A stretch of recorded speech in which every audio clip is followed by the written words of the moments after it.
Barrow High School is located in Utqiagvik, Alaska, and they have one of the most interesting high school football fields ever. Utqiagvik is located at the very top of Alaska, not too far away from the northernmost point of the United States.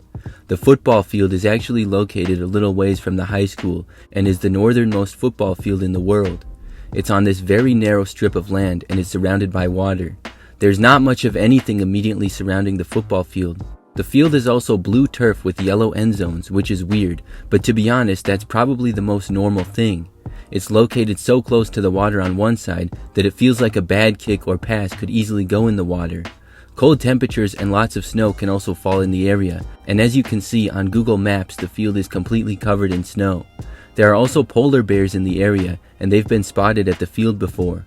Also, the opponents to the Whalers have to fly in by plane because that's the only way the area is accessible.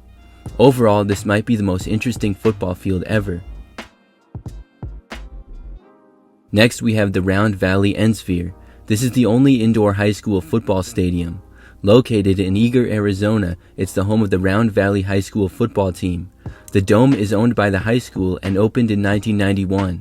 It has a capacity of 5,500 and is a wooden dome, which has a very round design. There are some college stadiums somewhat similar, but really no other high school fields like it. Sometimes high school teams might play in a dome like the Superior Dome in Michigan, which is similar to this, but this dome's main purpose is for the high school. It's very unique from both the outside and inside and has a good amount of seats for high school. There's a main grandstand on the sidelines and a little bit more seats on the other side. The dome can also be used for basketball, track and field, and soccer, as well as other events. Trona High School is located in Trona, California, which is about 4 hours northeast of Los Angeles. The football team there, the Trona Tornadoes, play on an all-dirt football field known as the Pit. The field is dirt because of the environment of Trona, which is a desert. It's a small, isolated town with a population of just 1,900. Growing grass there is almost impossible with how little rainfall they get and the overall environment, which is why the field playing surface is dirt. However, the school maintenance crew makes sure there's no rocks on the field and ensures it's in a good playable shape and not too hard of a surface. This is something that I've never seen before. They also don't get artificial turf because the team embraces the dirt field and they use it as a home field advantage. Up next, we go over to Elberton, Georgia for the Granite Bowl. This is the home football field for Elbert County High School football. The stadium has a capacity of about 20,000 and is made almost entirely of granite. It was built in 1952, and before being a football field, the site was originally a dump. The field is very unique in many ways. It's very large for high school and has an old feel to it, as well as a feel of being built into the ground. It's cool how the seats curve around the field, and in many sections there's bleachers, but in others just levels. Another interesting thing is that their scoreboard is the old scoreboard that the University of Georgia used to have at Sanford Field. Stadium Bowl is located in Tacoma, Washington, and might be one of the coolest high school football fields in America. Built into the ground and right on the water of Commencement Bay, it first opened in 1910 and has a capacity of 15,000. Stadium High School plays at Stadium Bowl, which sounds generic, but it's not. As you can see, the high school looks amazing and a lot like a castle. There are some incredible views here as well. Silas High School that's nearby also plays games at the bowl. The field is turf and there's a track around it and the seats curving in the shape of a U. There's also trees behind it and the overall landscape couldn't be much better. The 1999 movie 10 Things I Hate About You also filmed scenes at the stadium as well as the high school. Another high school that could compete for the best view is George Washington High School in San Francisco, California. From the football field you can see the Golden Gate Bridge. There's a good amount of seats on the sidelines and a wall at one of the end zones. It's really unique because at one end of the field it's above ground and at the other it feels below ground. Union City, New Jersey is one of the most densely populated cities in the United States. Because of this, the high schools have to get creative to find space for sports. Union City High School plays at Roosevelt Stadium, and the field is actually on the roof of the school. As you can see, they clearly also share with the baseball team, and that makes it look even more weird. There's a large covered bleachers along one sideline that seems to be able to sit a decent amount of people, and for football you have to play over the infield for baseball. But it's pretty cool to be playing on a roof, and there are some windows in the school that have a good view of the field. I just hope that there are no wild throws or kicks that go into the street and get hit by a car. Right next to Union City, just about 2 miles away, is Weehawken Stadium, where Weehawken High School plays. Similar to Roosevelt Stadium, you can clearly see that there's a turf field used by both baseball and football. That makes it look really weird, but it's even more weird when you realize that the field is directly above the highway. There are tunnels that go directly below the field.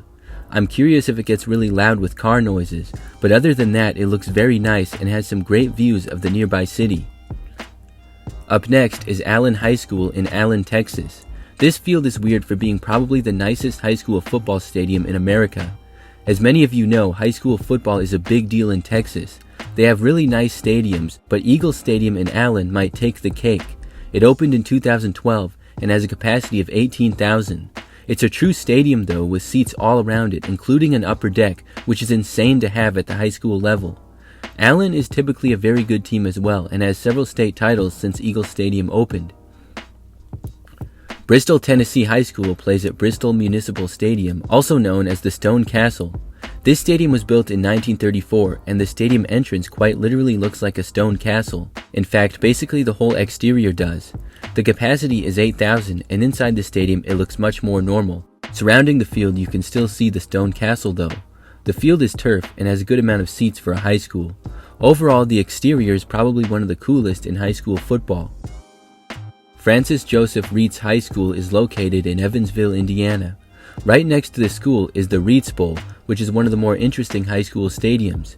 You can see how it's kind of built into the ground, and it was originally supposed to just be a retaining wall for the high school, but they realized how well it would work for the football field and decided to turn it into the stadium. The varsity team started playing there in 1921, and it has quite a few seats for a high school with a capacity of 10,000.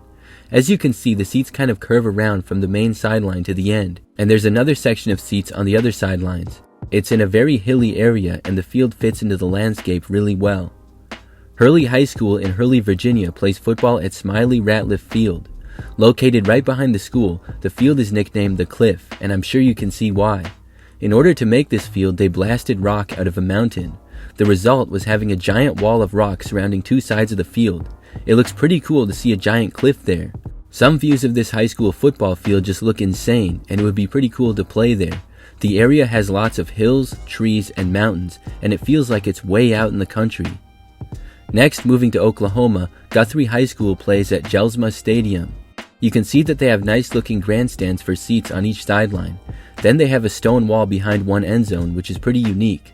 On the other end, it connects to the baseball field directly, which looks really odd. This probably looks even more strange for baseball, which sort of resembles the polo grounds. I'm sure they put up a temporary fence, or else a home run to center field would be about 600 feet. R.R. Jones Stadium is the home of El Paso High School football in Texas. This is a very unique stadium. It was built in 1916 and has one giant curving section of bleachers that curves around one end of the field. At the top of that is the school building, which looks pretty cool. It's kind of strange how most of the seats are around one end zone and not a sideline, but there's a section that covers much of the main sideline. Overall, it's one of the better looking high school stadiums though, and has a capacity of 12,000. In San Antonio, Texas, they have Alamo Stadium, which is home to several high schools in the area. It was built in 1940 and has a capacity of 18,500, which is very large. It's a large bowl-shaped stadium with seats going all the way around it. It definitely feels more like a college stadium, and it has been used for college at times. There's a track around the field, and different sections of seats have different colors, which is interesting. Overall, it feels different because the stadium is shared by several schools, but it's still very cool for the high school level.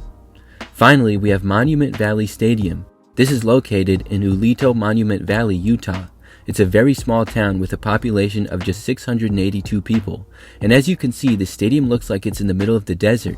It looks very cool because there's just a football field there, and then you can see the rock formations in the background.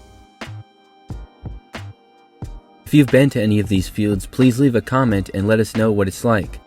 That's all for today's video. Thanks for watching, and we'll see you next time.